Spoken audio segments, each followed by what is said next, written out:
Hi, this is Eric Sloef and I'm at the Solutions Exchange, VMworld 2013 at the Tin3 stand. I'm joined by Kieran Harty. How are you? I'm great, Eric, thank you. There are a lot of storage vendors on this VMworld and there are a lot of storage solutions. Can you tell me what Tin3's proposition is? Why does Tin3 have a special product? Sure. So Tin3 is storage that was built exclusively for virtualized environments. So rather than being general purpose storage, we built storage that is only for virtualized environments. So you don't have to be a storage expert to use the product, and you can manage very, very large numbers of VMs without really knowing anything about storage at all. So one of the highlights is zero administration. I just put in a box in my rack, yep. I put a network cable in it, and how does it work? Is it NFS or iSCSI or what's in the background? Sure, so the connectivity is NFS, and so essentially the management is you configure just a few screens and literally can install the system within 10 minutes. And then after that, there's no tuning that's required, which is one of the big deals. So often in virtual environments, there's a lot of tuning that's required after you've done the initial configuration. Is there also a possibility to do replication to other locations? Absolutely, yeah.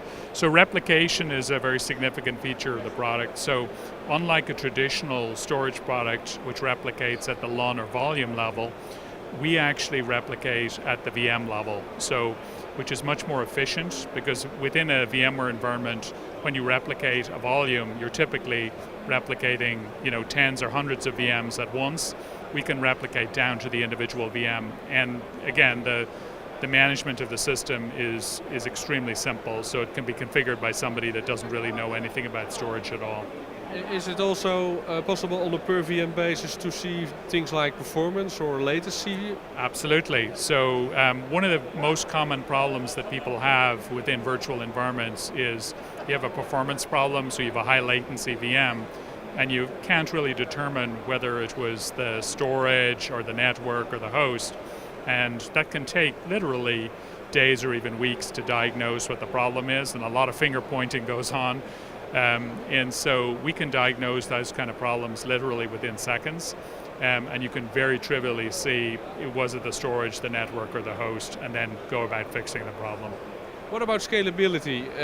When you need more storage, is just simply put in a new box in the rack, or?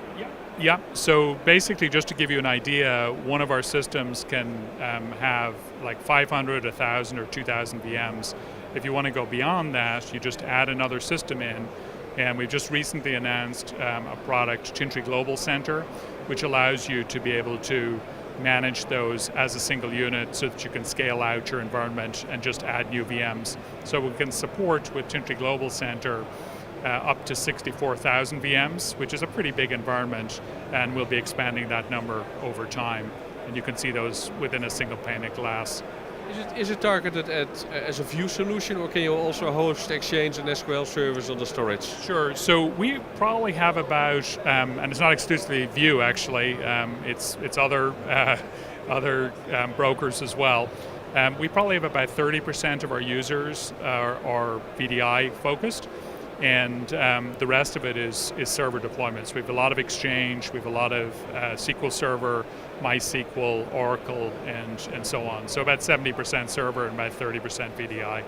Kieran, can you show us a short demo of the product? How does the administrative interface looks like? Absolutely, be delighted to do that, Eric. Okay, so this is actually the dashboard that you'll see when you first use the product. And what you see here is the number of IOPS. This is a live demo, so this is a system back in California. And we support about 75,000 IOPS on one of these systems, so quite a lot of performance.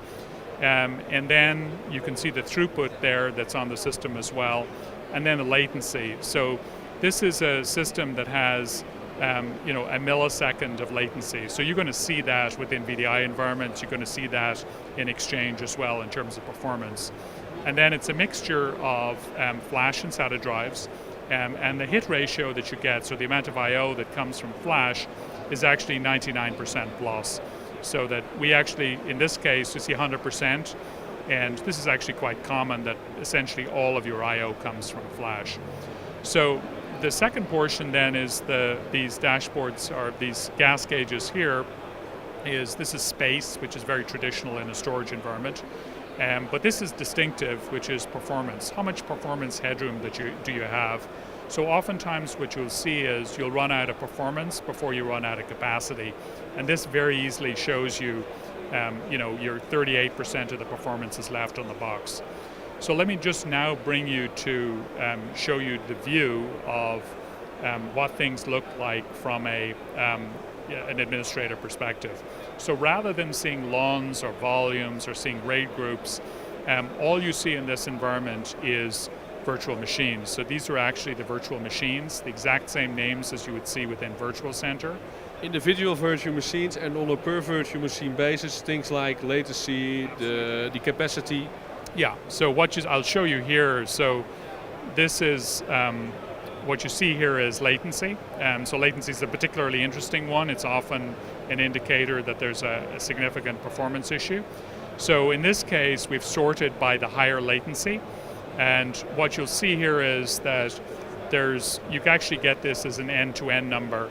So what you'll see is that there's a breakdown of the host, the network, and the storage, and then the disk. So what we're seeing in this case is we've artificially created a latency problem. And so you can see that the problem here is on the storage side. You wouldn't see that often. What we see is, in many cases, the problem will be a network configuration, or actually fairly commonly running out of memory on the host, which causes paging behavior. And so this, again, I talked about the finger pointing exercise that occurs when there's a performance issue. This allows you to very easily get to the problem literally within a few seconds. So there's other data that you can access within the environment. The number of gigabytes. I can also see the replication state right here. Yeah. So this is actually showing the replication, which is the replica actually up to date? Has it been copied over? This is one that's actually worthwhile to look at, which is, if I can. So it's possible to zoom into a particular virtual machine by selecting it, and then you get a better insight into that individual virtual machine. Exactly. And so what you'll see here is that you might actually have had a problem which occurred a few days ago, and this allows you can see a spike which occurred in the latency at this point here, and this was actually back earlier today. So you can actually, you had a problem that occurred in the middle of the night. You can very easily find out what the problem was, because the monitoring is always on. So the latency is also sometimes created by the network component. Does TIN3 support 10 gigabit? Yes, we support 10 gigabit and 1 gigabit. So we'd recommend for performance purposes that you'd actually run with 10 gig. But some people don't have that within their environment, so we'll certainly run within a 1 gigabit environment as well. What's on the roadmap? Are you going to integrate with the web client? Are you working on an interface that's integrated? Yeah, so we're working. So obviously VMware changed the environment that they use for the plugin architecture. So we are actively working on a plugin for Virtual Center, which would allow you to integrate with the web client. We also will be supporting other hypervisors, so we certainly see that as being a critical thing. We're getting increasing demand to be able to do that as part of the virtualized environment. Oh, that's great news. That's great news. Kieran, many thanks for the interview and the demo. Thank you very much, Eric. The pleasure was mine. Thank you.